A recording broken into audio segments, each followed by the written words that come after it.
अस्सलाम वालेकुम। उम्मीद करता हूँ तमाम लोग खैरियत से होंगे। आज के दिन मार्केट डिस्कस करते हैं। तो मार्केट ने आज काफ़ी अच्छा मूव दिया। आज के दिन 1887 पॉइंट्स प्लस साइड पे क्लोजिंग दी है और जैसा हमने कल डिस्कस किया था कि मार्केट अपने आवरली चार्ट के बॉटम पर है, तो वैसा ही हमने देखा। जो ओपनिंग हुई ऑलमोस्ट 1400 पॉइंट फर्स्ट आवर में, जो अराउंड 1375 पॉइंट्स प्लस हुए। फिर मार्केट अगले 3 से 4 के अंदर मार्केट साइडवेज गई और फिर उसके बाद अगेन एक अच्छा अपसाइड मूव मार्केट ने दिखाया।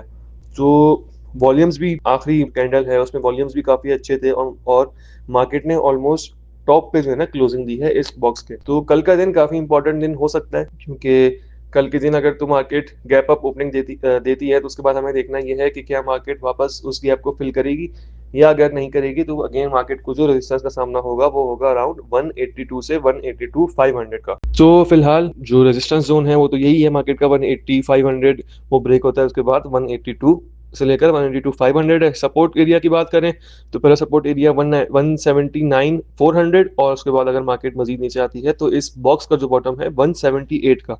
तो ये दो हमारे सपोर्ट एरियाज है। अब स्टॉक्स को डिस्कस कर लेते हैं। पहला स्टॉक है ईफर्ट।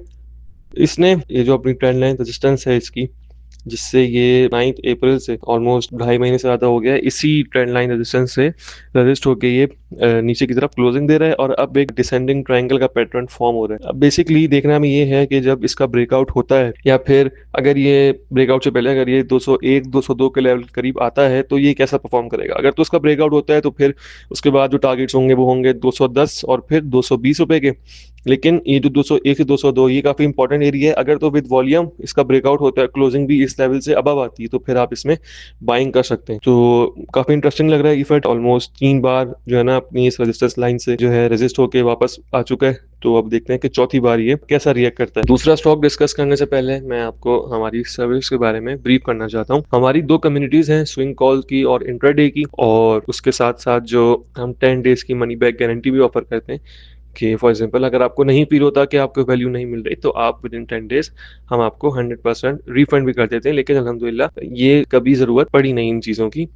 और सेकेंडली ये डिस्क्रिप्शन में दिए गए नंबर पे कांटेक्ट करके आप इन सर्विस के बारे में मज़ीद मालूमात ले सकते हैं। जो भी आपका काम करने का तरीका है उसके अकॉर्डिंगली आप हमारी कम्युनिटी ज्वाइन कर सकते हैं। दूसरा स्टॉक है के इलेक्ट्रिक। ये बेसिकली अपनी ट्रेंड लाइन रेजिस्टेंस से ये 3 बार रेजिस्ट होके, बल्कि अभी तीसरी बार अभी रेजिस्ट हो रहे हैं और नीचे ही इसने क्लोजिंग दी है। इस रेजिस्टेंस को ऑलमोस्ट ये तकरीबन 5 महीने हो गए और ऑलमोस्ट, और इस रेजिस्टेंस का इसने ब्रेकआउट नहीं दिया।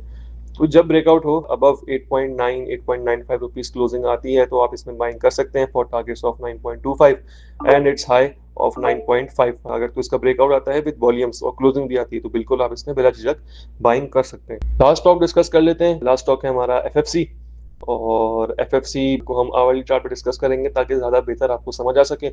ये इसका एक बैंड है, इसका एक बॉक्स है जिसमें ये 30th मई से ट्रेड हो रहा है और पूरे 1 महीने बाद इसने ऑलमोस्ट इस बॉक्स से ऊपर क्लोजिंग दी है विद वॉल्यूम्स। कल मजीद क्लियर हो जाएगा कि अगर तो इन लेवल्स को सस्टेन करता है तो फिर इसका मतलब है कि इसका शॉर्ट टर्म में एक ब्रेकआउट आ चुका है। तो फिलहाल कल के दिन का हम इंतजार करेंगे। अगर 580 रुपीज़ से अबव सस्टेन होता है तो हम इसमें बाइंग करेंगे और आपके टारगेट्स होंगे 596, और फिर आप इसको 615 तक के लिए भी कंटिन्यू कर सकते हैं। उम्मीद करता हूँ आपको आज का एनालिसिस पसंद आया होगा। मजीद वीडियोज़ के लिए चैनल को सब्सक्राइब करें और 1-on-1 काउंसलिंग के लिए डिस्क्रिप्शन में दिए गए नंबर पे कांटेक्ट करें। मिलते हैं आपसे अगली वीडियो में। मजीद वीडियोस के लिए चैनल को सब्सक्राइब करें और 1-to-1 काउंसलिंग के लिए व्हाट्सएप पर रब्ता करें। नंबर है 0340 180 3794।